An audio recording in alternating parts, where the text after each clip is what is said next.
Hey, this is Russ McClellan of Small Towns Unscripted. One more time, we're at Sunset Marina's clubhouse, which is pretty amazing. And if you haven't been to the clubhouse, you should definitely check it out, because here's the deal.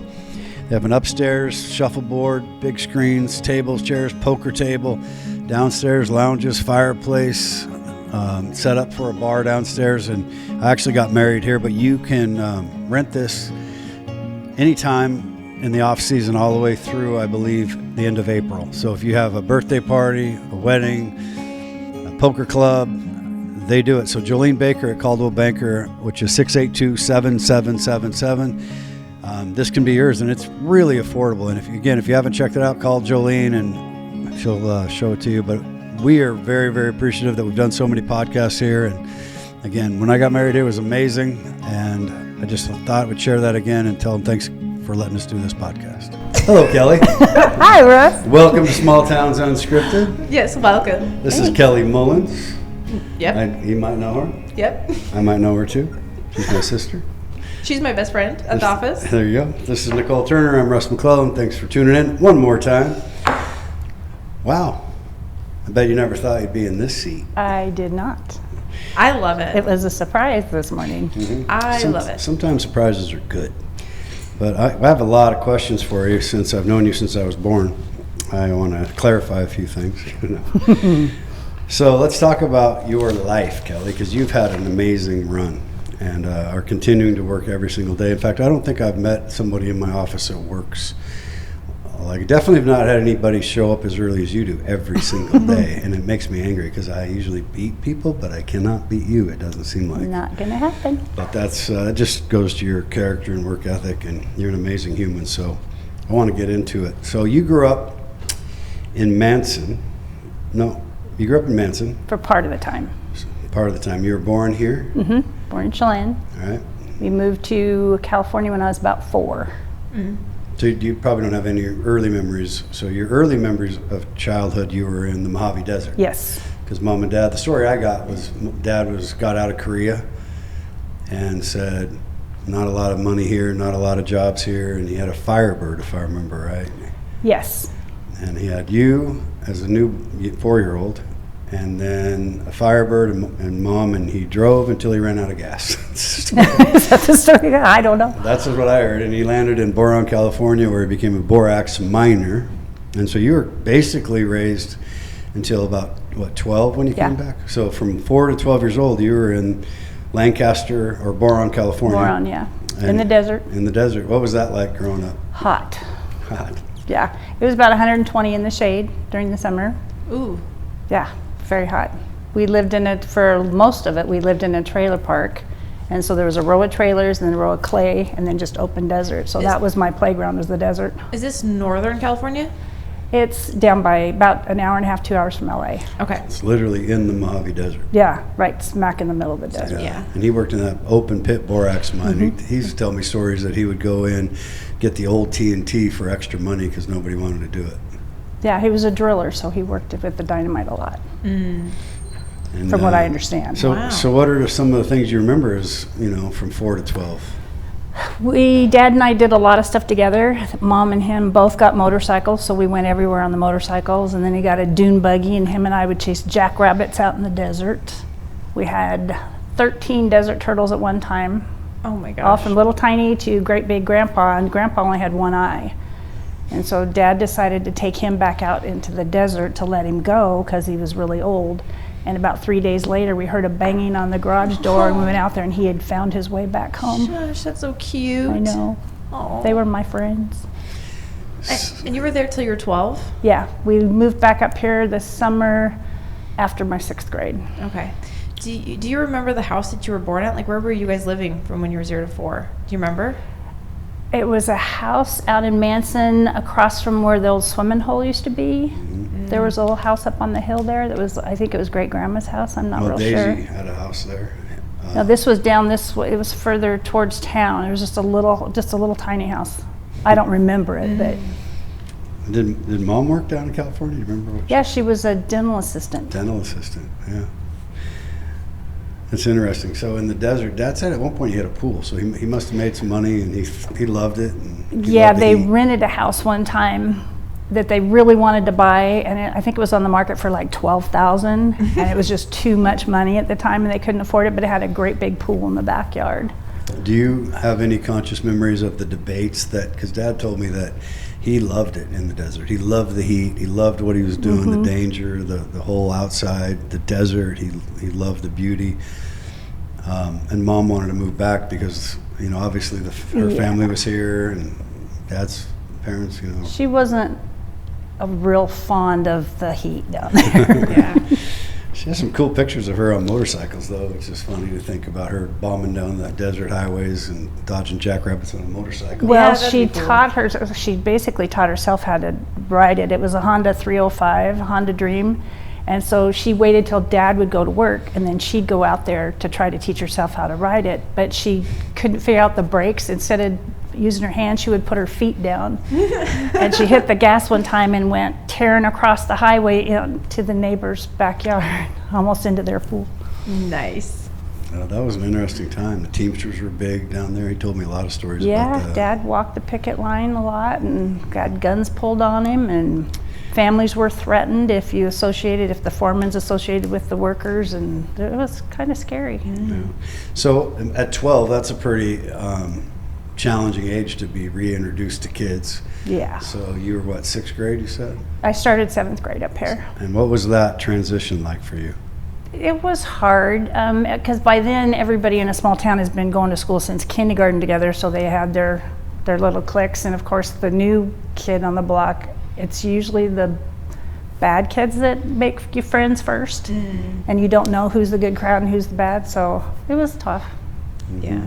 And then he immediately got work, so he was immediately on an orchard. Yeah, he went to work for Dick Finley. Dick Finley. So that was Nadine's husband, his sister, Nadine. Yeah. What do you remember about your high school years? I mean, you evidently were pretty popular at some point because you were the 1975 Manson Apple Blossom Princess. I was. I don't know how popular I was. We only had, 28 kids in our class, and half of them were girls, so there wasn't a lot to pick from. But That's still a big deal. no, it was fun. Mom was, so it. She was in 1956, so almost 20 years later. Boom, followed in her footsteps. That was kind of tradition in Manson. The senior year girls always tried out for Apple Blossom. Yeah. It was a big thing back then. Were you into sports, or were you just? Yes.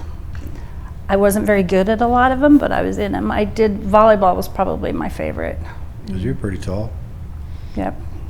I did volleyball. I tried basketball, but I could not dribble a ball. My life depended on it, so that didn't go very good. And I did track. I high jumped and discus. Played softball. Was shortstop. There you go. What was so different about the schooling system and the culture and stuff when you were in California versus when you moved up here? That's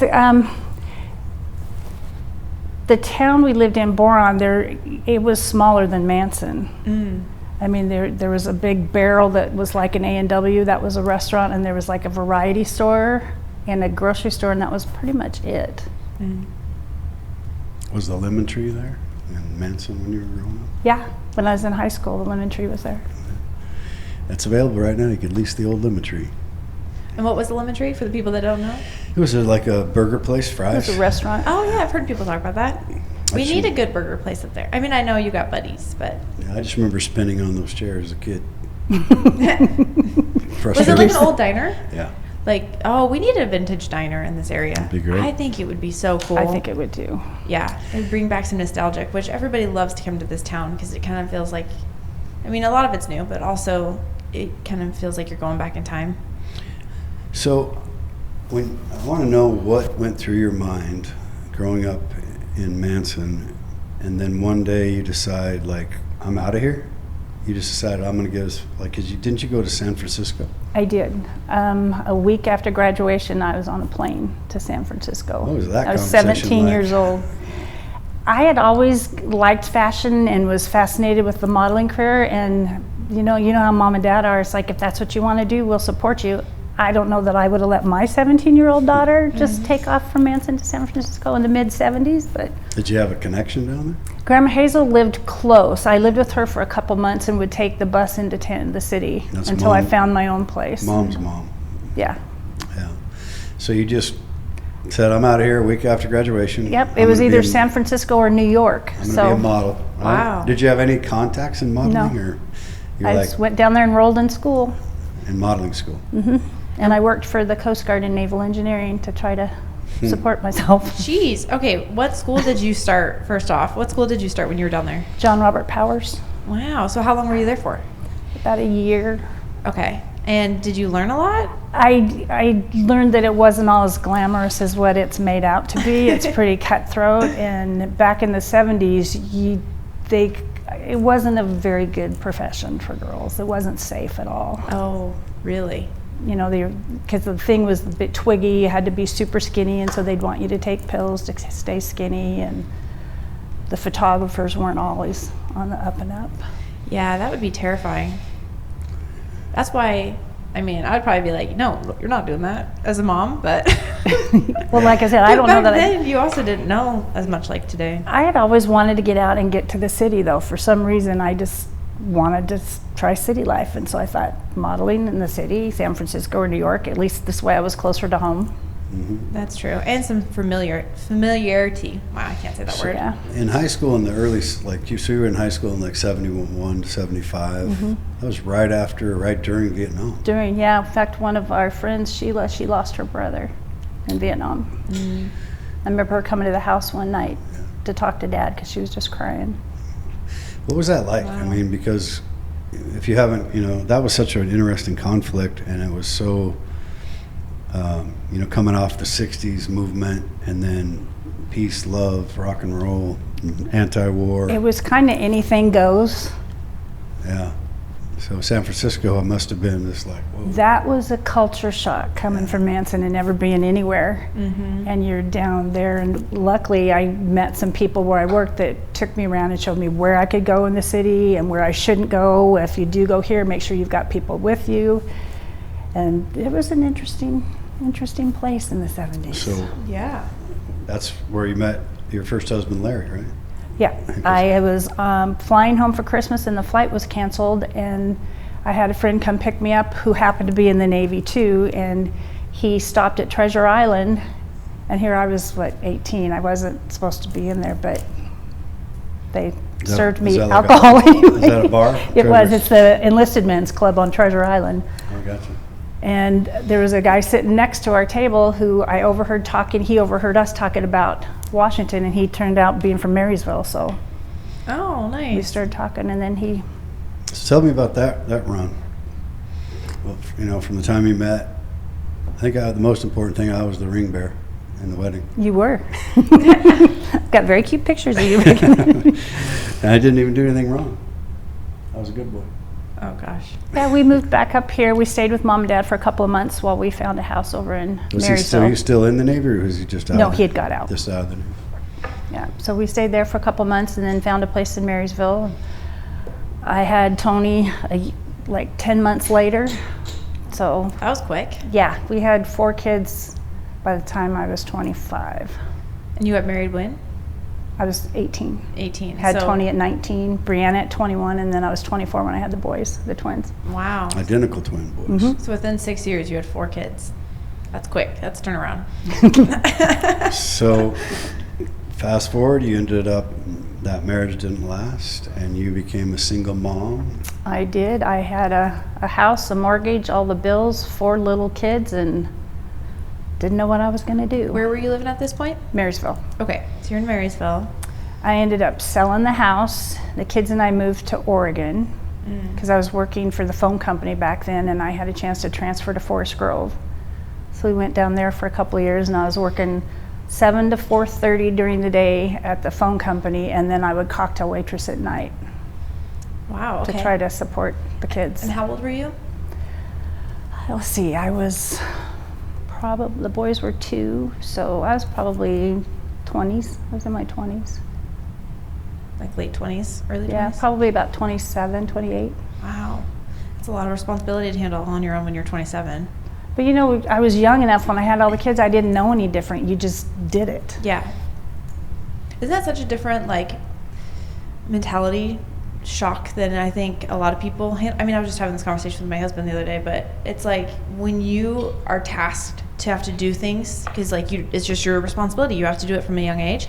You just know like this is my responsibility. I got to do it. You just handle every task. Versus some people that don't grow up like that, they just don't see all the opportunities of like what needs to get done. They wait for somebody to ask them to do something. You know what I mean? Yeah. I know that there's a word I'm missing on that, but I feel like Not doing it wasn't an option. I had 4 little Yeah. humans to take care of and to feed. yeah, resilient you are. And all 4 of them are incredible people. They're great incredible kids. adults. And Tony's like, he's like an ace. And, he grew up fast. Yeah, he was kind of like the dad, helping me take care of the others. Yeah, he's one of the best guys I've ever met. And as he's far as your his oldest? character. Yeah, we would go to the grocery store and I'd have like the twins in one and he'd push Brianna in the other, Aw. because I couldn't leave him at home. That's sweet. So when did you move back then at some point to Wenatchee? Or? Yeah, we were down there for a couple years and then moved back to Wenatchee, So what brought you back to Wenatchee? just wanting to get home. Mm-hmm. And it's funny, you want to get away and then once you're gone, then there's that pull to come back. Yeah. And it was scary. I didn't have family down there or anything when struggling, trying to work in 2 jobs, trying to feed all the kids. And I did the same thing. Grace and I had Taylor, and it was like 9 months in. I'm like, I'm going home. This is hard. Yeah. I was like 21 and we were married, right? So I can only imagine you're in a different state, 4 kids, under 6, working 2 jobs. I mean, had to have been hard on everybody. it was. I think it was hard on the kids too, but I think growing up it taught them that they had to work for everything, that nothing was going to be given to them. And they've all grown up and have great jobs and been very successful. And I'm not saying they wouldn't have turned out that way if things would have been easier, but I think it helped them understand more and they have more empathy for others because of the way they grew up. Yeah. I think it's easy for people to say a single mom with 2 kids, single mom with 3, but to live it. It's not easy. It was hard. Well, especially when you were down there for a few years and you didn't have a village. Like most people have some sort of a village around them to help them. Hopefully, family, friends, some sort of a support system. But you were just out of state. Well, and even when I came back, I was one of those that didn't like to ask for help. There's nothing I couldn't do. Dad told me I could do whatever I decided to do, so that was my job, and I did it. And I didn't want to ask for help. I didn't want to burden them with anything. Yeah, because when you were raised, Dad was a little more strict about stuff. He was very strict. But he was, how we talked about this morning, was he 25 when he had you? See, Mom was 19 when she had me, so Dad would have been, 4 years older. 24. Yeah, good Yeah, she job. told me stories that she would feed me before he would get home, because even as in the high chair stage, if I was to spill something or made a mess, I wasn't allowed to do that. I knew better than that. So she'd feed me before he got home. She knew how to manage him. Yeah. He softened up a little bit. Thanks for taking the You're blows. welcome. I took the brunt for you. I was a hoops baby, so I got the older version, which, I can only imagine what he was like at 24, as intense as he was. He was pretty intense. But at the same time, it's like when I got old enough to drive, I wasn't allowed to take the car even though I had a license until I could show him that I could change a tire and I could change the oil and I could do all that stuff. Even though the car wasn't big enough to even get it off the ground because it was a 65 Bonneville, it was a tank. I know we're bouncing around, but they reminded me of, what was Dad like when you were dating? There was a shotgun by the front door. Of course. The old school way, huh? Yeah, he used to tell me stories about how he would just say, he'd make him come get you. Yeah, and they had to come to the door. drop you off, and then he'd introduce himself, and if he didn't look him in the eye, like they didn't get to date you. I mean, he had all these wild rules. I think at one point later, when I was a little older, he made him play chess with me. Oh my And gosh. I was 4. Because you were a little kid. 4 or 5. I don't know if it was with you, but and if they couldn't beat me, he couldn't go out on a date. And if they did anything wrong, he'd let them know up front if they were to do anything wrong while we were gone that there's a big orchard out there. Yeah, he used to tell me, he goes, it's real easy when you have kids. You just tell these boys, like, I know you're not going to bring my daughter home late. I know that. He looked straight in the eye, he goes, because I have a lot of orchard and tobacco. You know what I'm saying? I had first dates, a lot of first dates. Question, did you have any of that? Or is this just a bias? It's a bias with the thing. He girls? had it a lot easier. Yeah, I'm just for the We're- record. How far apart? We're 12 years? 12 years. 12 years apart, so. So you were born in California. Yeah, and then that's why you guys moved back. You were just born. 6 weeks or so. Yeah, you're about 6 weeks old. Gosh, could you imagine moving with a 6-week-old states away? That seems like a lot. Well, and it was, Dad has a whole story that we're going to do a podcast, all of us together, and talk about Mom and Dad. And they died in 2020, and then Mom in 2021. So I want to have this podcast about, and maybe a lot of other people that have passed on that still have friends and family that can talk about him and honor him, because they both had an amazing life. Touched a lot of humans. Yeah. They were amazing humans. Mm-hmm. It was good parenting. I mean, they didn't let us they said we could do anything we wanted to. That's just the way we were raised. There was no, I can't.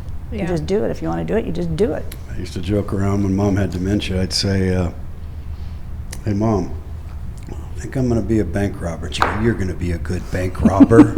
You'd be the best Can I bank be robber. the getaway driver? She had dementia. I used to joke and go, Mom, you got dementia. It'd be a good time for you to rob a bank because you wouldn't remember where the money's at. She goes, that's a good idea. She's funny. And she goes, I want to go skydiving. And I go, okay, we're going to stop there. We did indoor skydiving when she was, what, But we did do it, yeah. She was 80 years I old. think. I love that. So, when you look back at like those years in Wenatchee, I remember because I was in college.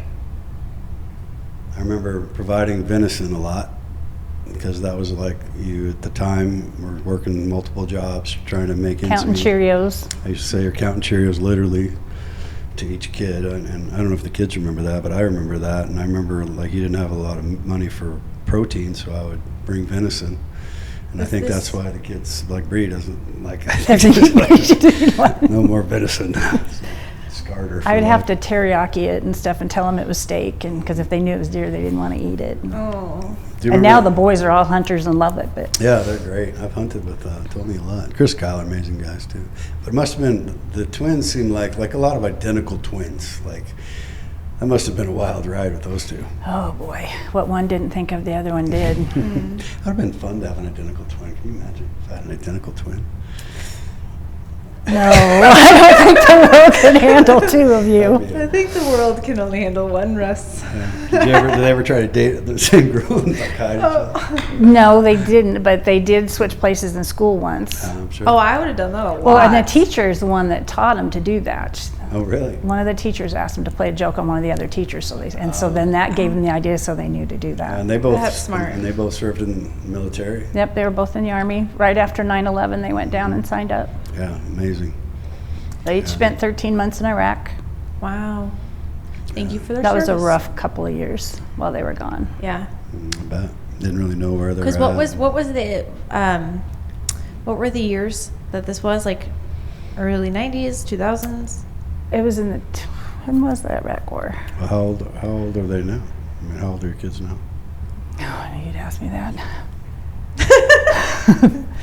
They're going to be, I think the boys are going to be 44, and Bree will be 47, and Tony's going to be 49. Okay. Because I was, I think, 8, 7 when he was born, something like that. Yeah. I was an uncle at 7. That was cool. Yeah, that is cool. I'll Studley. So that I remember those. You had a rough time in that run in Wenatchee. I remember it was that a harder time than like Oregon? I don't know that it was harder, it was different. Didn't have a lot of money for like babysitters and stuff, and so there was a fine line. Do you leave your oldest home with the little ones to babysit, you know, or do you get in trouble for doing that? I mean, luckily Tony was pretty mature, and so I counted on him a lot. And there was a time where that was pretty common. Latchkey kids, you know, kind of thing. Different time, different place. I remember. Do you remember I had a little aggressive talk with one of your dates? Do you remember that talk? Yeah. Yeah. He didn't last. I don't think the word aggressive talk would last. Well, it was tough because I made a lot of decisions that were good, but I also made a lot of not so good choices. You know, went through some depressive times, you know, not having any money. The kids couldn't do what a lot of the other kids would do, and then that would make you feel bad, and then there was no way out of it. So I tried to do what was best for them, and I didn't always make the right choices. And that's just raw. I mean, that's so yeah. real for so many of us. We all have made, you know, the best decisions we can, but in hindsight, they're not good. Yeah, Or you they do the could have best been with what better. you've got at the time, and Yeah, I just remember that guy wasn't going to last. What were you doing for work? at that time? I was a director of front office at Red Lion Inn Okay. until we had a chance to move back up here to Chelan, and then I got on at the bank and the restaurant. I worked at the bank and the restaurant. So did your kids were your kids in high school? during Yeah, this rough Tony and period? Bree both graduated from Chelan. When the twins were about 15, the older two were out, and I was going to Oregon with the bank. And they made the decision to stay with their dad because they wanted to stay up here until they graduated. Makes sense. So they lived with their dad for those 3 years and graduated in Marysville. And I went to Oregon. I went to McMinnville first, and then went over to Redmond to open a new branch, and then got that up and running, and then went to Newport for several years. Did a lot of crabbing and fishing in Was that Newport. with Chase? That was Washington Mutual still. Oh, Washington Mutual, yeah. Yeah. And when did you feel like, when you started smoothing out, and, you know, when did you marry John? What year was that? I was 31 at the time. So I think he was 29 and I was 31.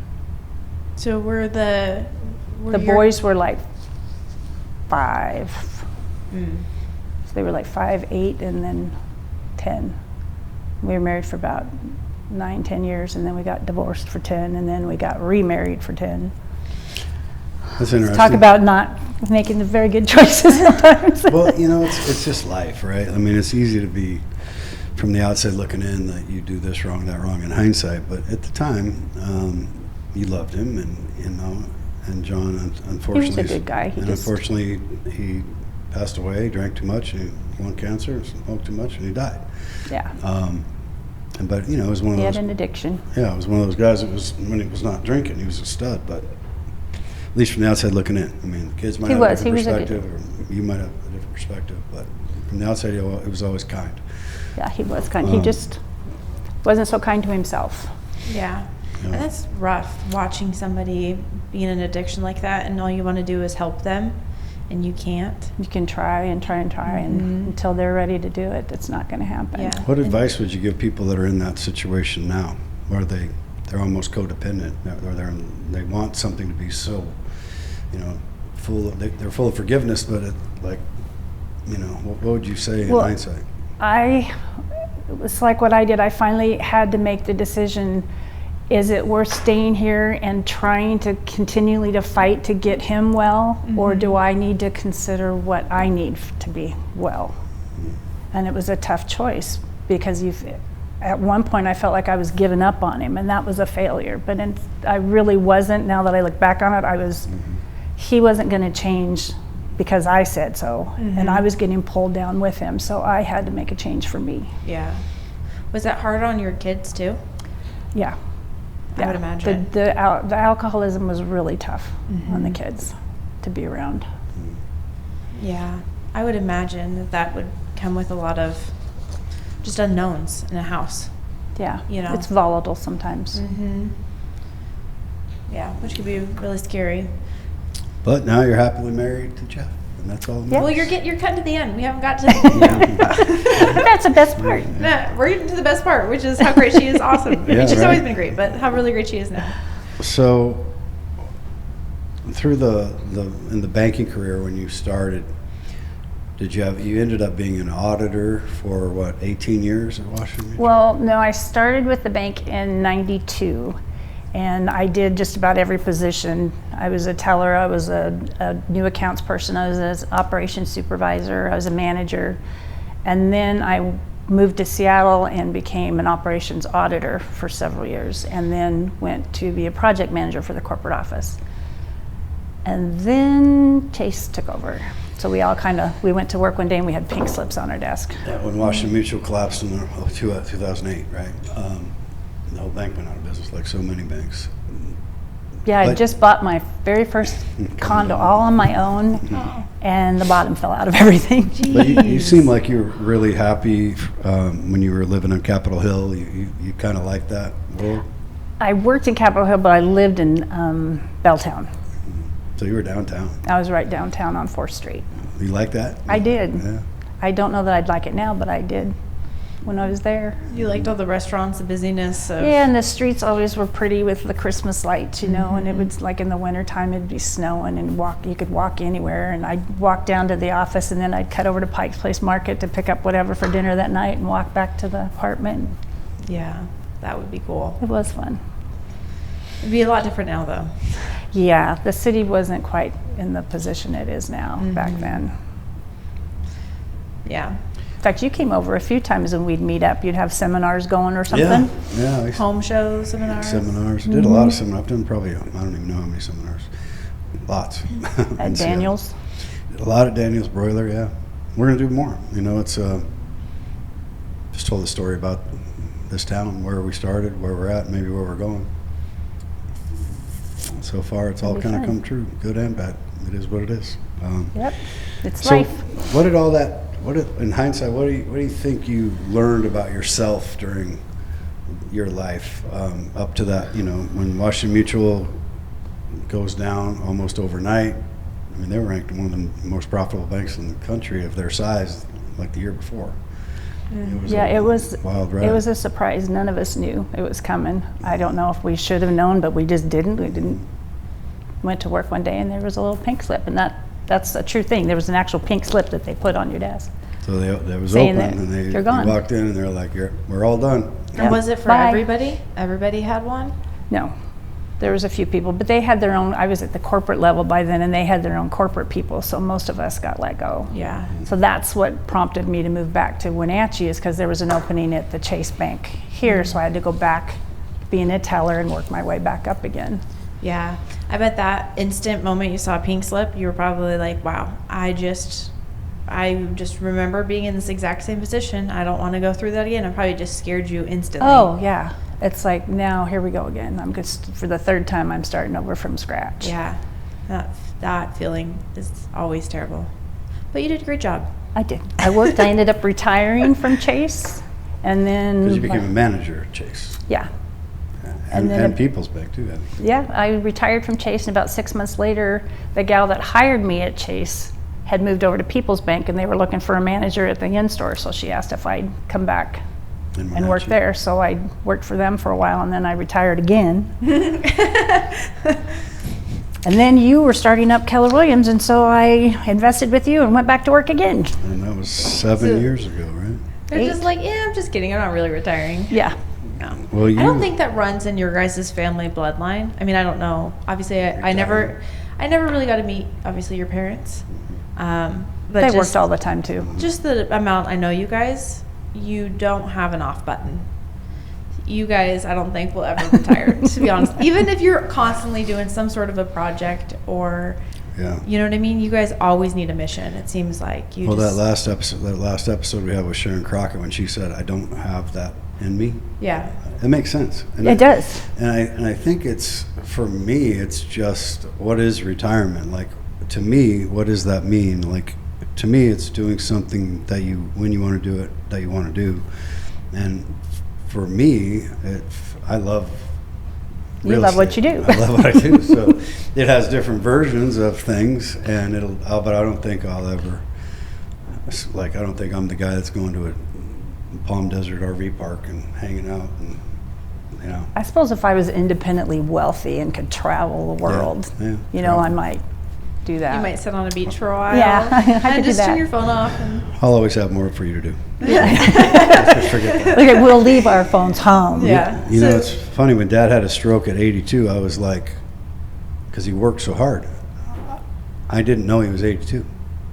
Yeah, he didn't seem like he looked was the in his same 80s. as he was 52. And he outworked everybody that I knew. So when he had a stroke, I'm like, how can you have a stroke? And the doctor was like, he's 82.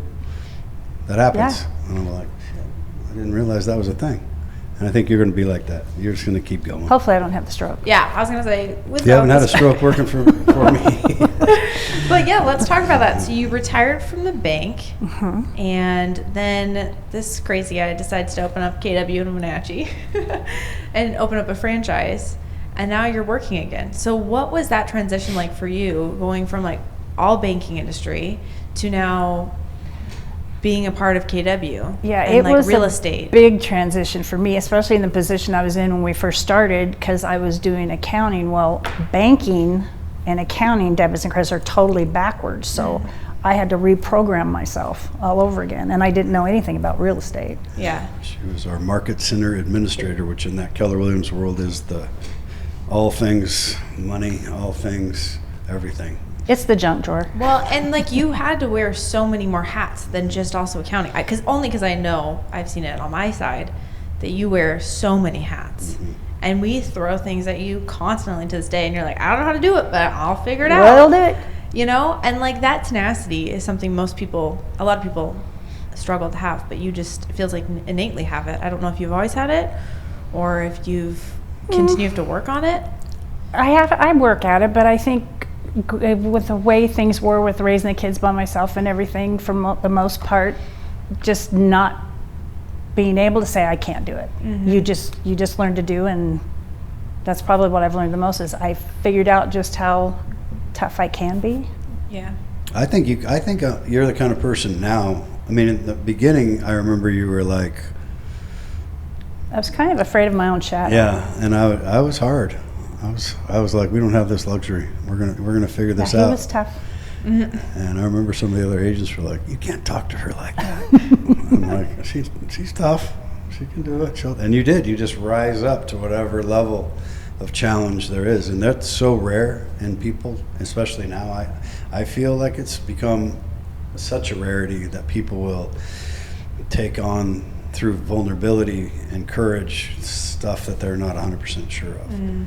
It seems like it's a lost art, and you just don't. I mean, I think I could throw anything at you, and you'd be like, okay, let me figure this out. Yeah, okay. You might be like, if you say so. Give me a minute, but I'll get there.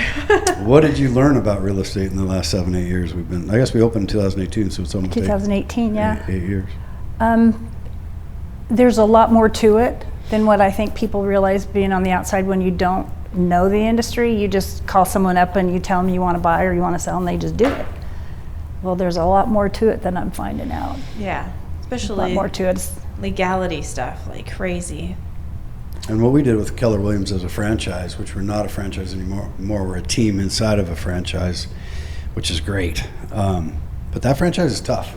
I mean, it's really, especially in a smaller area. Yeah, it's one of the most aggressive real estate franchises. It's the largest in the world, or one of them. It's in like 57 countries now, and up until recently, one guy owned it all, Gary Keller. But he has such a book that basically all fits into one size. Mm-hmm. It doesn't matter how your population is. Yeah. So we had the same requirements in our office, which in the beginning is we had to have 40 commitments.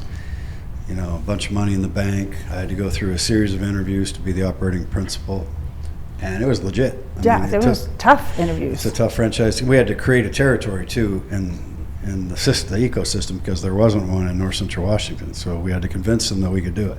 Well, I'll leave it to you to start something new, something they'd never done before. Yeah, and we did it. We got up Parachute. to almost 100 agents, and went through. I was on probation, I think, 3 times, but it tends to happen. Well, one of them, I had to recruit 60 agents in 1 year, or I'm out. And there's only, 300 in the MLS at the time? Yeah, 300 that done a deal, at least, in last year. So, yeah, we had to take that on because we're partners in that, and along with Luke and Sydney. Went through a lot of team leaders, went through a lot, one partner. I've learned a lot about different personalities since I've been in real estate. You're very good, too, I think, at handling like a counselor to agents. You're like the safe place. I kind of equate Kelly to an assistant coach in sports, where the head coach is like driving, and then the players go to the assistant coach. I'm the mom, the grandma. Why do we have to do this? I know, but she also does this great way of saying something so direct yet motherly that's kind of like putting you in your place, but you feel good about it. I don't know how I didn't know I had that, but that's good to know. She quite does that, but it somehow works. I told her she has the velvet hammer. That is a great way to put it. Because the reality is, it's unlike some companies where you have employees. When we had almost 100 agents, they're all self-employed. So it's like, it's hard to just say this is the way it is. Everybody's going to do it this way. That company sold $1 billion in real estate in the first 5 years we were open, which is a tribute to all the agents and to the owners, and specifically you, because you were the glue that kept me grounded, that kept the agents grounded. You know, you said that, like a utility player, you were whatever you needed to be as an owner, but also your role, and then you went way and above and beyond that. And so then we changed again. And I was just getting comfortable too. Now you got a whole another set of. Now she's getting thrown back into the deep end. Now, how would you describe what we did in the last, I guess, 2 years, year ago? It was May of last year. May of last year, I made the big shift. We were no longer a market center. Now we have 2 offices, 2 teams under a different market center with a whole nother set of rules. And I think you're going more development-wise than just real estate. So that's a new hat that I'm getting to learn. Well, it's all about land, which I didn't know anything about and you either. and I both, we both worked in Wenatchee for 5 years straight, almost every day. Now we're both back in Chelan, so we're working in the KW frontline office, which is the team in Chelan. And to me, I love that because I learned that, and we're down to, I think we downsized to about 30. I think we have like 35, 36 right now. Yeah, and we can grow again, but the structure's so much better. I mean, a lot of this had to do with, E&O insurance was a big one. The insurance companies were hitting us with that many agents. I mean, we're paying, I think we went from like almost 50 grand a year we were paying, and now we're paying per deal, and it's absorbed by a bigger company that we're a part of, so we have all the resources now of a bigger company, and yet we're operating independent as a team. And I think the stress level's a little easier. Because we don't have all that overhead and all that. Yeah, we're down that about we have to 85, be 90%, in overhead, and from the outside looking in, it's the same, because theoretically, and we lowered our cap for you realtors out there. The Wenatchee cap is 12 grand. 12,000. That means you from make 25 to 12. And we went from 70-30 to 80-20. So our agents in Wenatchee, when they keep 80%, and then when that 20% of what we call company dollar hits 12 grand, that's it for the year. Yep, they get 100% after that. They get 100%. So it's an amazing system now that we were able to lower. And it's only happened, like, from my understanding, in working with Austin, Texas, and all the coaches that I had reached out to, and now thankfully Dennis and Pam Ranch are the market center owners, and they're great people, super cool people. And I knew that because I had watched him operate, and he was the most profitable market center in the Northwest for a long time. And just the way he was straightforward, I knew that he was the guy that, and then he became the regional director. So all of these things kind of, meaning of the Northwest. So he had 600 agents or something in 4 offices, something like that. And he just was like, yeah, dude, let's do this, let's do that. It's logical. He's very fair. Yeah. Very good people. Yeah, and he lets me do us. Straightforward. He lets you be you. He lets me be me. He's just a great guy, man. I'm very grateful, because it only happened 2 or 3 times in the country that I know about, where you can go from a market center territory. But the reality is the population, and in hindsight, I did convince them that Once again, you're doing something new that hadn't been done. Yeah, he does invent things quite often.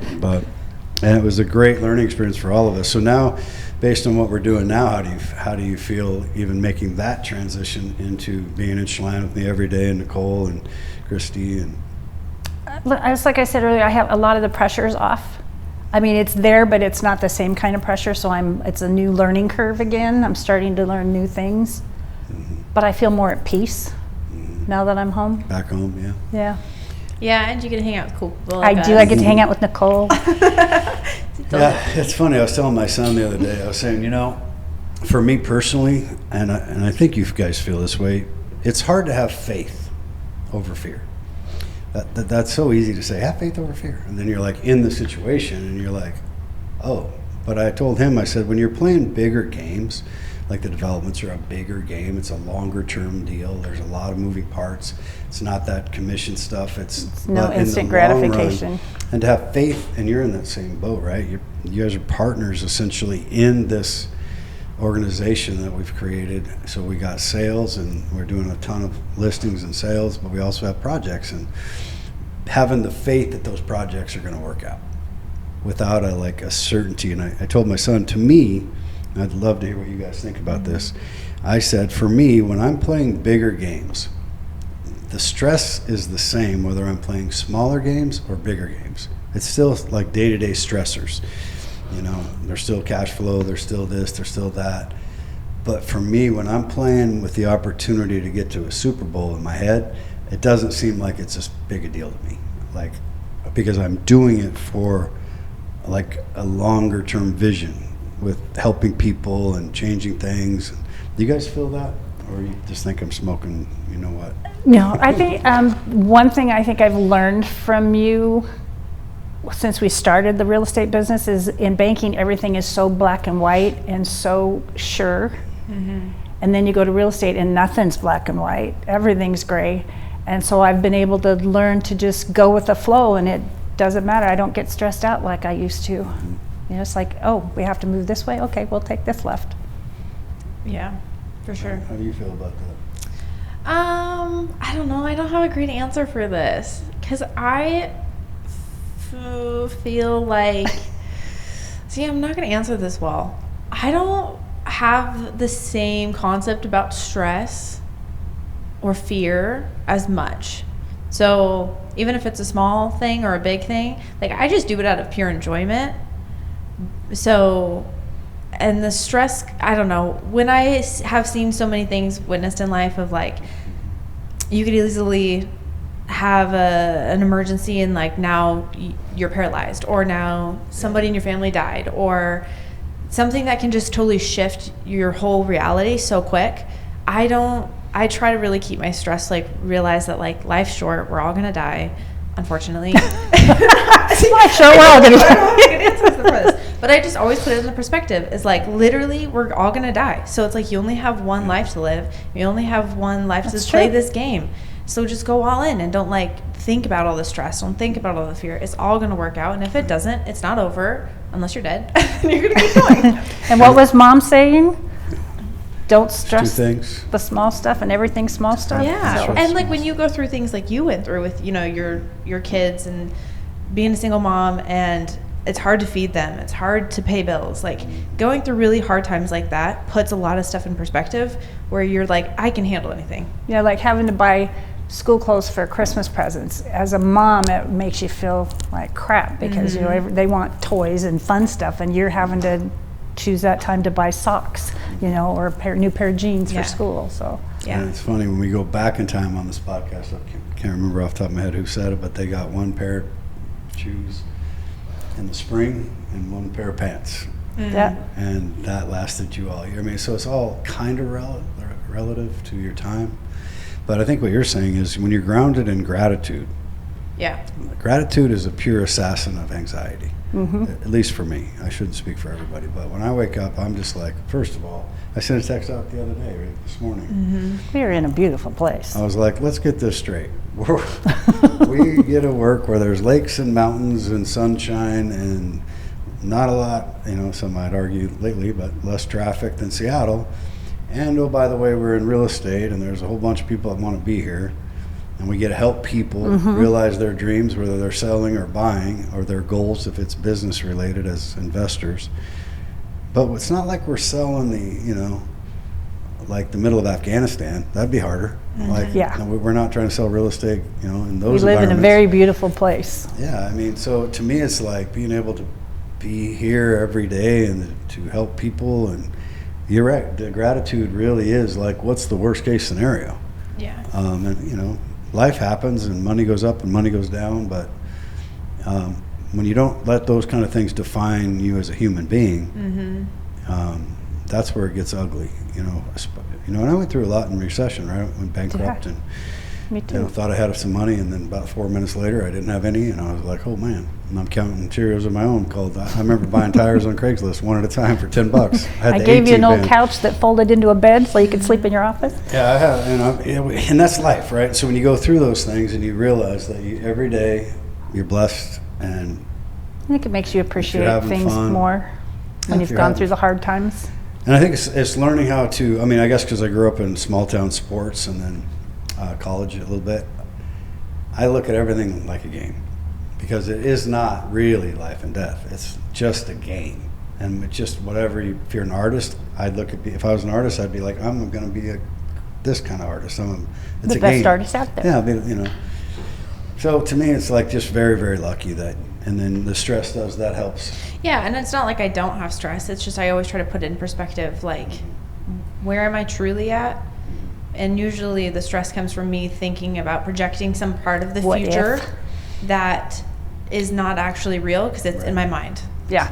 And that's where my stress typically comes from, is me. All the what if scenarios. Yeah, and they're usually negative, and Yeah. it's caused by myself. I could think the exact opposite. And Well, your brain's a trickster. We talk about that. You know, one of the things I loved is how you embraced like Fletcher Ellingson and so many of the other positive mindset work that we tend to do a lot for people in our company, trying to, you know, because real estate's hard. I mean, it's you're self-employed. I mean, life in general is hard. It Life doesn't in matter general. what business you Yeah. choose. And we've been through the last couple of years. Been you know, we went from 3% to 7% overnight. It's been a changed roller things coaster. a little bit, but we're having fun now. So you know, I just feel very grateful that you're there every day, and I can throw anything I want at you, and you take it. Well, thank you. Appreciate that. And you manage to handle it. Yeah, I mean, just your capacity and how much it grows. People think that, oh, somebody has so much capacity, and it's like, yeah, but you don't know it started here. Yeah, and it was like- her, and her, and her, and her, and her. I didn't even know what a spreadsheet was when I started. Yeah. It's So like a now muscle. I'm like, Now you're a spreadsheet master. that's right. Capacity is like a muscle. You have to work it, Yep. and you have to remember. And then when you have to, it's also important to reflect. Like every once in a while, and we just talked about this the other day. 4 years ago compared to today, 3 years ago compared to today. It's like day to day, you don't necessarily feel it because you're always busy. There's always another challenge. There's always another issue. There's always another goal. And then one day you look back and go, oh, look at this. Yeah, I went from being afraid of my own shadow to this. So Yeah, I remember when I used to say, have you Googled it? Have you chat Oh. before it ChatGPT? used to irritate me so much. It's like it'd take you 2 seconds to just tell me the answer, and then I can run with it and I can do it. But he wouldn't do it. He would, nope, you have to look it up. You have to look it up. YouTube it, Google it, do all those, and then I mean, come that back is to me. really smart. I do have to say. Because then I went you're- home cussing him a lot of times. That was hard on you. I mean, probably too hard. But I also knew the potential was there to break free of that, like, I needed in the it. box mindset from banking. Because you've said it many times in banking, especially in your world of auditing, they penalize you for creativity. They Yeah, there is no creativity in you're auditing. fired. Like it's black and white, like you said. So to break free of those shackles, I think it expanded your mind in so many ways. Like you were going on vacations by yourself. Yeah, and I didn't think I'd ever do that. I went to the movies by myself. I'd go out to dinner by myself, and I never would have done that before, ever. Isn't that funny? How like And then I was going to foreign countries by myself. So checking it out, man. Love it. So when you got, let's talk about mom and dad, because you became a caregiver at the highest level. And for people that don't know, dad had the stroke, had a brain bleed, and then that led to vascular dementia. And so he gave us 4 more years after a devastating bleed. And he was pretty much there. I mean, it wasn't 100%, but he was pretty good. I think his thought process was there, but his speech was, Yeah. you had to know Yeah. Don speak. Was it like, let's not say it right, like slurred?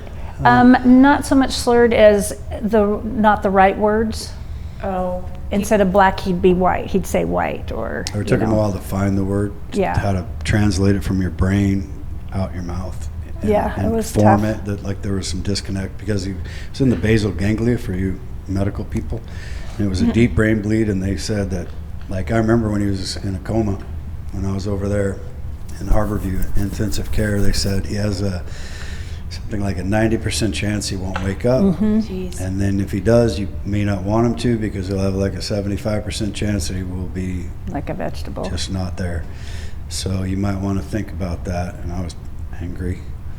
But I spent almost a month over there, We were over there a month and a half, I think, and I'd take Mom over and back. and I learned a lot about how that whole thing Well, works. you were his advocate. If it hadn't been for you and fighting with the doctors and everybody, I don't think he would have had those extra 4 years.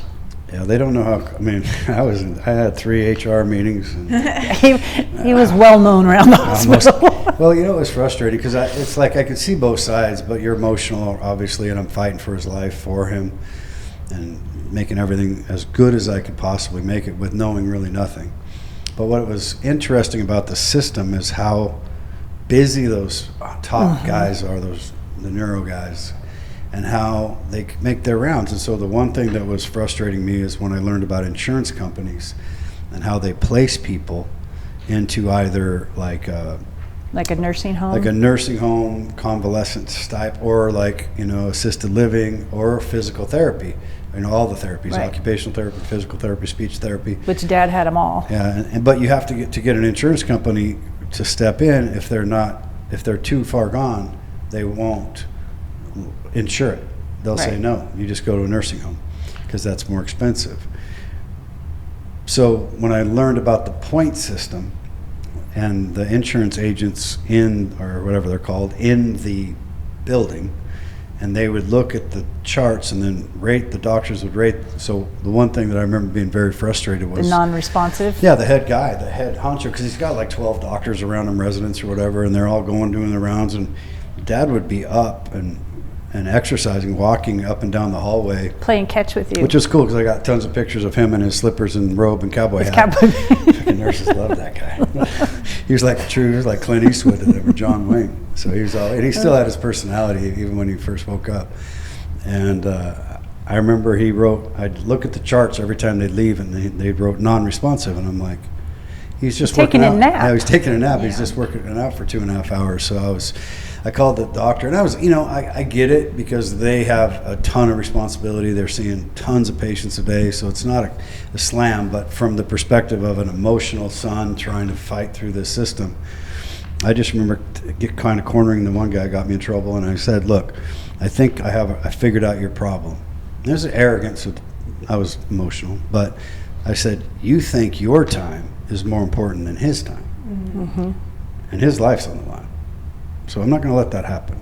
So what I started doing, and it saved me, and because nurses are the saints of hospitals. Absolutely. And I ran across this nurse that had been there 39 years, I think. And she was great. So I videotaped every time we'd exercise. And I was going to Best Buy to put a big screen in the hallway. So I was simulcasting, and then I was going to loop the video. Just so let it those play doctors around knew the time when he was working out because they were going so fast. So she goes, "You don't have to do that." And she grabbed my phone and she'd look at it and she goes, "Yeah, I know." Because the nurses know. I mean, they're with them. They know what's going on. They don't have nearly as many maybe responsibilities or something for so many different patients. They're more. They have their floor. This girl was there a lot, so she knew my dad. She liked him, and she said, "Well, I'm going to tell this doctor how it really is, and if this is my last day at the hospital, so be it. I had a good career." So she runs in there, and the next thing you know, we're starting to get a different, making a little progress. and started getting him in some assistance and therapies, and so. But then after that, so during that time, you were with Mom. And then when he got released from Harborview, they both moved in with me. Yeah. Out at Three Lakes, because downstairs they had like their own bedroom and bathroom and a TV room, like your living room. So they had kind of like their own space down there. That was a challenge because I was still working, and Dad was feeling his oats, let's say, and I came home one time, and because the stairs go way up, if you remember that house up there, and he was walking in his slick cowboy boots on that rock wall with a 10-foot drop onto the pavement, and he'd just grin at me like he knew he wasn't supposed to be doing it. He found the keys to grandma's car and took Mom to Fred Meyer one day while I was at work. Well, this after the stroke? This was after the stroke. Hospital, and he got back. Yeah. He had no business. I thought I had the keys hid. So that's when, and then he really, really wanted to get back up to Schlan, and he'd get dehydrated sometimes, and then it would get tough because he would try to leave. He'd pack his stuff in a box and try to leave, and so that's when we moved him back up here. He was stubborn. So he moved into the little house then. Yeah, him and Mom both did it for a while. And then we didn't really realize the part that maybe people resonate that have dementia issues. Vascular dementia is a little different than Alzheimer's, Not that I'm a doctor, but what I saw, we didn't know that we thought he was recovering. We didn't realize that the dementia had we taken had no hold. idea. So it took a while to figure out, and I'm sure that a lot of people have dealt with that, where all of a sudden you're like, wait a minute, things are starting to change, and then Mom started to shift into Alzheimer's. Big time. So yeah, it was a wild time trying to get there every day, and even though Tom and Marcia that lived downstairs of our office are like family too, and they were so cool because they helped out a lot. Yeah, and that was one of the reasons I thought that would work, to keep them together, because that's the other thing, sometimes it gets difficult. After being together for as many years as they had been, I think we were both afraid that if we split them up, that was going to be tough. Yeah, and so I'm trying to remember, so then they went from there to I got him into assisted Assisted living. living, that didn't work out very That well. was a nightmare. Not because of the assisted living, but No, because just- it wasn't lockdown. And Mom had sundowner syndrome. She'd roam a little. She'd roam a little bit, like she'd walk the town in the middle of the night. But even she was doing that at the end. And that's one of the reasons I thought assisted living would work, not really understanding that it's not a memory care unit, which is very different at the time. I think they have that now. But It was a learning curve for us too, yeah, and I because we think had never been exposed to anything like this I before. think a lot of people go through that, where you just don't know until you're in the situation. Well, and when you're just in the system talking to them, and I mean, like, you know, just like doctors or something, you know, they just suggest to you what they can, but they don't see all the pieces all the time. No. Right? There's not like one person who's like, here, I have the perfect plan for you. It's hopefully It's trial and error. It's trial and error, and hopefully you have somebody around you, unfortunately, that has some sort of experience that can help guide you, or you know how to seek it out. But otherwise, yeah, it's just figuring it out. You know, and there's a lot of stories. But yeah, I remember the funniest one. Mom was walking. I was in Dallas, Texas at a conference for KW, and I got a call from a sheriff. And Mom, I remember she couldn't find her cell phone, and we started realizing she had dementia too, and early onset, or it was rapidly progressing after the car crash. Yeah. It's a whole nother wild story. You know, she got in a head-on collision In a Mitsubishi Eclipse at 60 miles an hour. by the tunnel, and I have a picture of the car. It's totaled, like it's destroyed. And they hit a family. She hit a family of 5 across the center line, and she was picked up on the side of the road, walking down the road. She crawled out of the window because she was trying to get Buddy, because Buddy got out. Her little dog. And nobody got hurt. I don't even know how she got out of the car, as smashed up as it was. Yeah, but and none of the other family got hurt. No, it was like a nobody was miracle. hurt. They just woke up and they were all safe. And it's like the cops they were like, yeah, it nobody was got hard to hurt? look at that car. Yeah, it was a wild ride. So that was the beginning of what we figured out. Well, wait a minute, she's not just tired. There's some other things happening. But that day she couldn't find her phone, right? So I put the red bat phone in her. You know, I said, landline like I phone? said, you could remember in the past. And then I told her, you know, as long as you have that phone with you, you know, if you, because she'd always call because I don't think I'm in the right spot. Yeah. And I'd be at my house and I go, well, do you want me to come down? Finally I said, are you on the red phone? She goes, yeah. And I go, okay, you're in the right spot.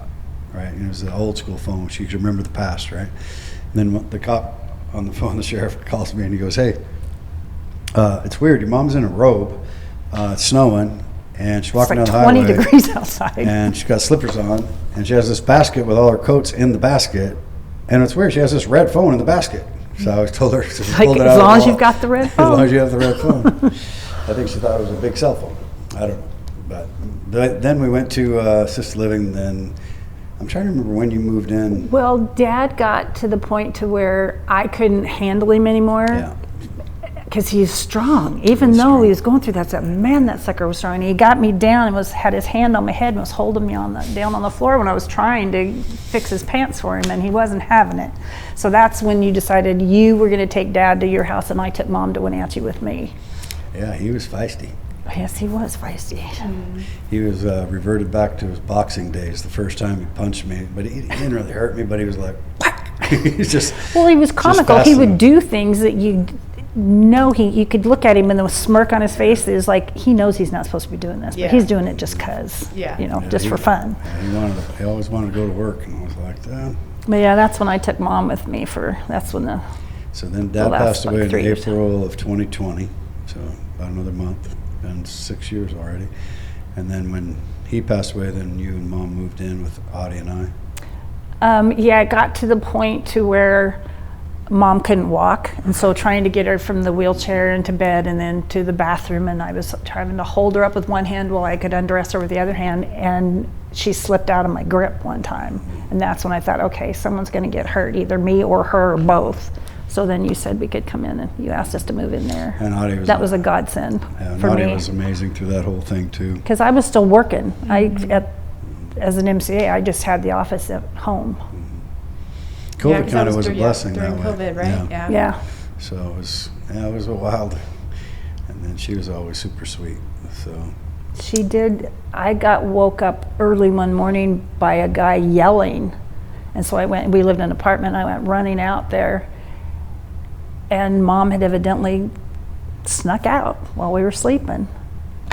And they found her laying on the sidewalk down. She just curled up and went to sleep in her nightgown. And so that's when I had to put new locks in the doors and everything that up above, so she couldn't get them unlocked. And and not going through it. Many people have. I mean, dementia's a real thing, but it progresses, so you don't know how fast it's going to progress. So you got to be very careful about. You can't. It's also an independence thing. They're grown people. That you can't treat them like children, because it's not that. At least I think every case is unique to itself, so we can only speak to what we went through. But I wouldn't have traded anything in the world. COVID was a blessing for me to be able to be home. I got to spend time with them that I probably would not have had otherwise. And Mom and I did some fun stuff. We went to Oregon together, just her and I. She had no clue where we were or what we were going, but she just had fun. Yeah, and we got the caregiver that was a beautiful angel. Yes. God, that girl was a studly. So I could go back to work. Yeah, the other one wasn't so much. I thought Audie was going to murder her. I almost did one that I had down in Wenatchee. I had her come in just for a couple hours so I could go to the office, and I came home one time catching her, and I caught her early, and I caught her screaming at Mom, and that was the last time she was in the house. She told Audie one day, that's what I thought Audie was going to, I'd never seen Audie that mad. She said, my job, she was watching TV and Dad was needing something in the bed, right? And she looks at Audie and goes, my job's not to watch him die. I can watch TV. Audie was like, yeah. Oh. That was like a tornado that day. I thought we were going to have to call the cops on Audie. But, I get it. She was mad and she kicked her out. And then good for Audie. I don't think she caregivers anymore, but the next one came in. She was amazing. And those kind of people that make friends between them and hospice is unbelievable. Hospice was unbelievable. And it was an interesting time. But you were have always been like Mom, selfless to the nth degree. She's my mom. Almost to a fault. You're so selfless. Anyway. It's been an interesting ride, to say the least. So let me ask you some of these things. Okay, you've here lived we go. in small towns, big cities, deserts, corporate environments. What perspective does that give you about life? You've lived a lot of different ones. People are people no matter where you live in. It doesn't matter if it's a big city or a small town. They're just humans and they all need to be treated the same. Oh, good advice. That goes good with this podcast's whole mission, which is, getting to know people instead of them, and a little less judgment when you realize that we all have something in common, and that when you do realize we all have something in common, maybe there's more empathy, sympathy, compassion, and it's not looped into a big category of, you're from the west side and you're from the east side. Therefore, you're this way. There's a lot of prejudgment there that when you travel around and live in all the different environments, you realize that they're just people and they want to be treated the same. Yeah. With some kindness. Can I ask a question? Sure, of course. You got to talk to us about your new husband. Jeff. Yes. He's amazing. Yes. How did you guys meet? We actually dated in high school. He's a Trojan, or he's a goat. No, he was in Chelan and I was in Manson. We weren't supposed to be dating because of the rivalry back then, but we did. And we were, I think we were 15 and 16, and one day he was just gone. And his grandfather had came over and decided it was time that he get out of the situation he was in with his parents and took him over to Raymond, and he had a cattle, dairy farm, I guess, is where he worked. So he went and lived with his grandparents and graduated over there. And about 4 years ago, he was looking at his phone and saw a picture of me with my daughter-in-law and my granddaughter on Facebook. And he didn't know he was calling me, but he was trying to flip through pictures, and he hit the button and it called me. And as soon as I heard his voice, I went, oh crap, I know who this is. You knew right away? I knew. It was like we had never been apart. In fact, we lived here in the same town for a few years together. Even when I worked at the bank and at the restaurant, we never ran into each other. And wasn't the right time? Guess not. Wow. I had to go through what I went through. He had to go through what he went through for it to be the right time. That's so cool, though. So we got together. We just started dating and been together ever since. Been married for a year now. So when you were dating when you were younger, he obviously met your dad.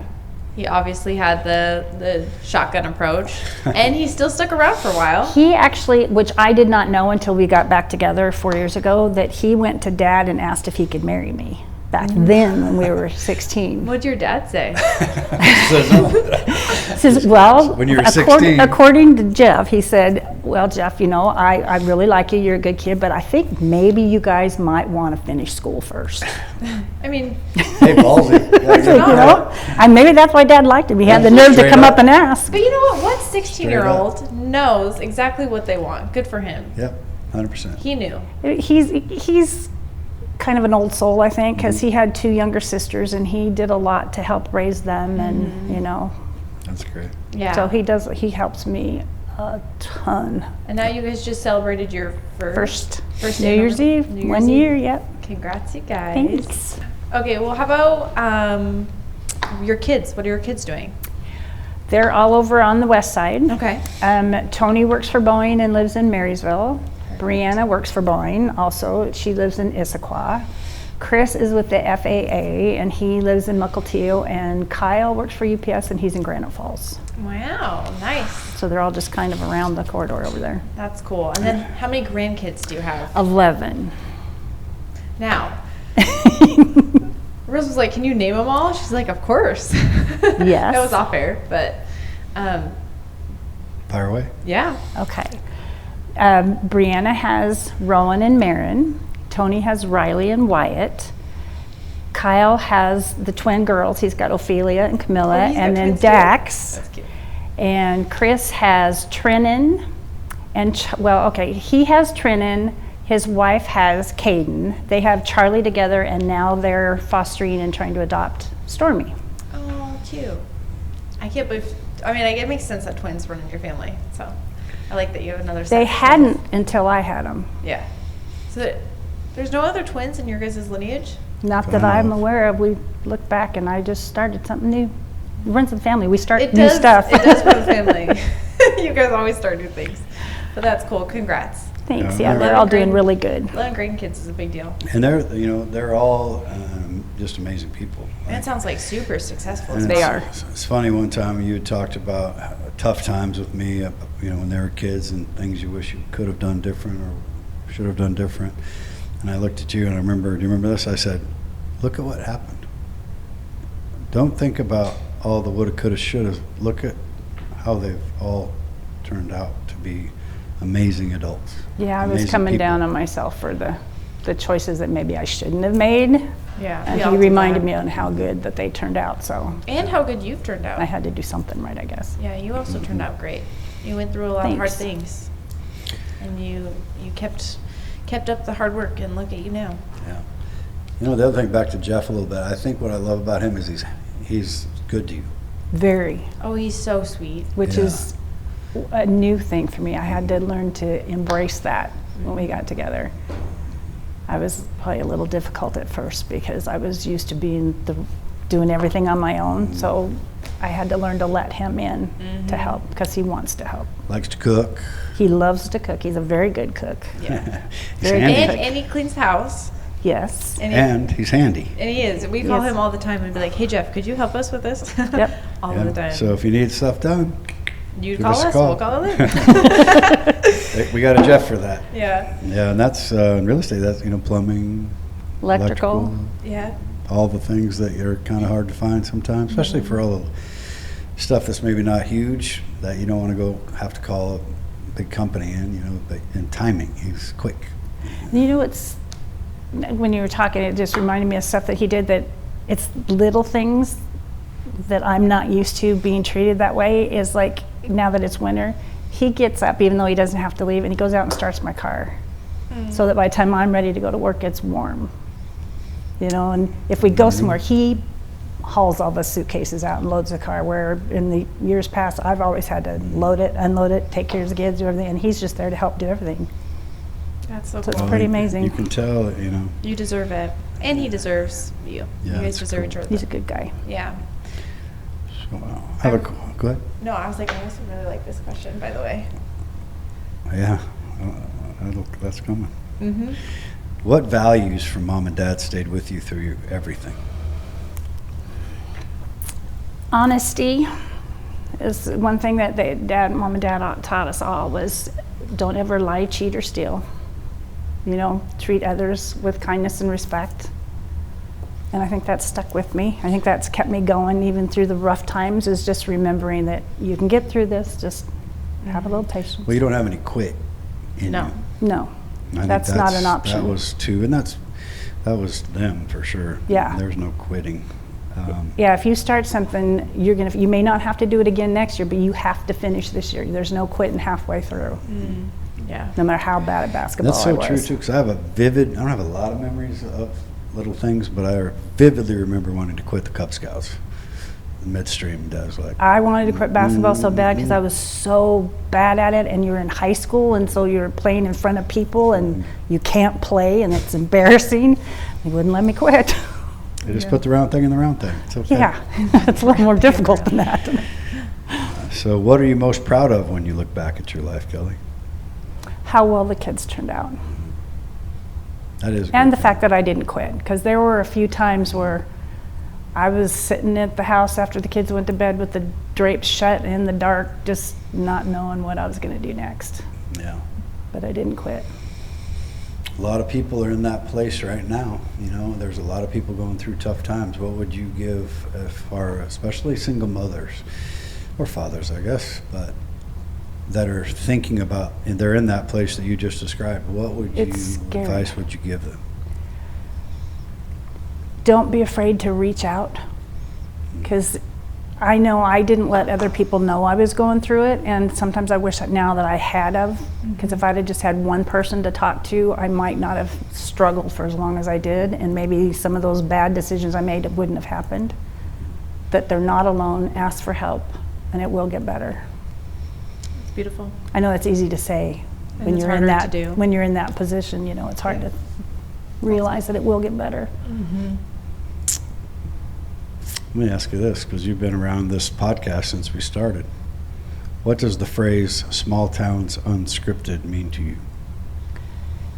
To me, it's just people from this community getting together and talking to one another and learning about one another, and they all came from different walks of life, and the unscripted means it's not like this thing you have to go by. You just talk about whatever you want to talk about and get to know each other. It is funny when we have podcasts where almost like a rehearsal. They want to know what I'm going to ask or what she's going to ask. Like, it doesn't kind of do that, but we kind of don't really. Yeah.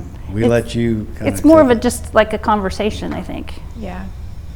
Well, I think you've watched almost all of them, I think. I have watched all of them.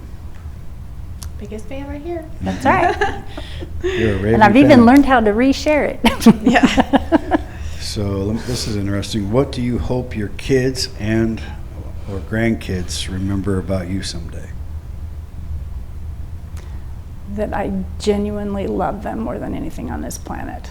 And that it may not have seemed like I was doing what was right, but I was doing what was right with what I had to work with at the time. But it was always for them. Love is an amazing That's like thing. the gift. That's the gift of life that we all should share. All right. If you could go back and talk to your 18-year-old self graduating from Manson High School as the Apple Blossom Princess in 1975, Yeah, girl. what would you tell her? Don't change anything.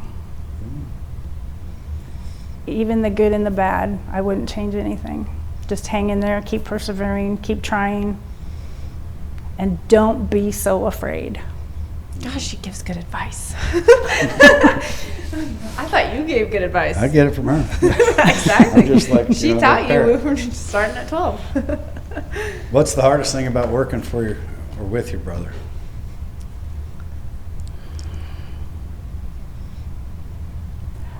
I don't think there's anything hardest about it. Hear that? Wow, you're such an angel. Look, I think the age difference, and we've always got along so well that, I mean, sure, I'm sure he gets irritated with me a lot, and I get irritated with him once in a while, but there's a genuine connection, so I know that you're never going to ask me to do something that's going to be detrimental. Yeah. And I got into this originally when I asked to invest was because you wanted it so bad to help people. and I wanted to help you. So that's why I even started. Gosh, that's so cute. I'm a lucky man. I know, I'm you getting guys, a little you guys emotional. are a great team, honestly. I mean, I work in the office with you guys every day, and it's Because outstanding. she's such a slave driver. And I I'm was so there. sweet. I was there before. I mean, I just, when you were at the Wenatchee office, but I was up here before you moved up officially. And it was just, as soon as you started moving up and worked here with him full time, it was like something clicked and everything just worked so seamlessly, and it was great. Well, I used to take him on dates with me when he was little, so it's like he's always been like my kid. That's another good dad move. I know how to keep this from going anywhere. You did. One time, I'll never forget, story about Russ. There was this guy from Slender I liked so much, and he actually came out to the house to see me, and we were outside, and I think we're like 4, and you came running around into the backyard, and you said, you know what, my dad, he doesn't like you very much.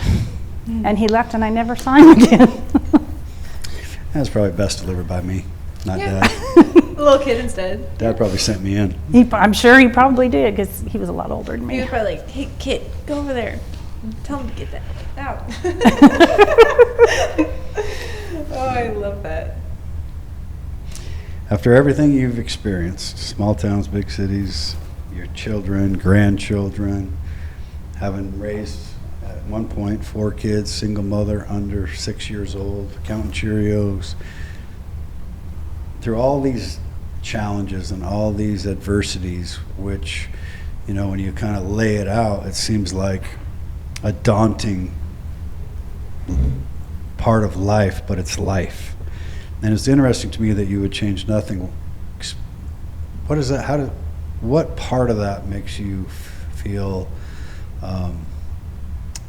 like you've gone for? Is it you've gone for everything you dreamed about? You've never said, "I'm not going to do something because you told me I couldn't," or? Oh yeah, you tell me no, and that was the easiest way to get me to do something when I was younger.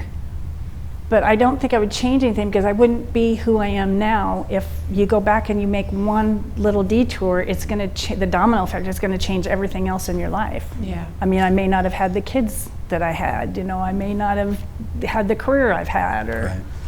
Well, everything that you've ever been through definitely leads you right to where you're at today. So that's why I think gratitude is the key. And you are very, very good at that. You're very, very good at seeing. You have a lot of mom in you that way, where she was, no matter what, it was a silver lining.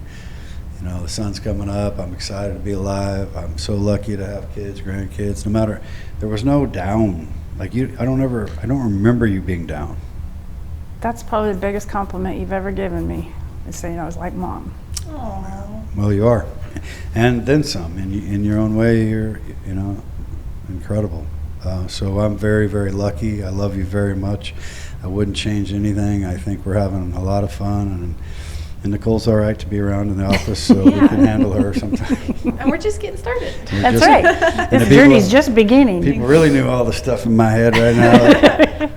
It's a big son. Well, thanks for joining us on Small Towns Unscripted. Thank you. You're the unofficial Nice. judge of the Small Towns Unscripted podcast, because you watch it every time. So I wanted to say. I may have to edit this one, though. Yep. Hector, don't let her edit it. All right. Thank you. Thanks. Signing off. Small Towns Unscripted.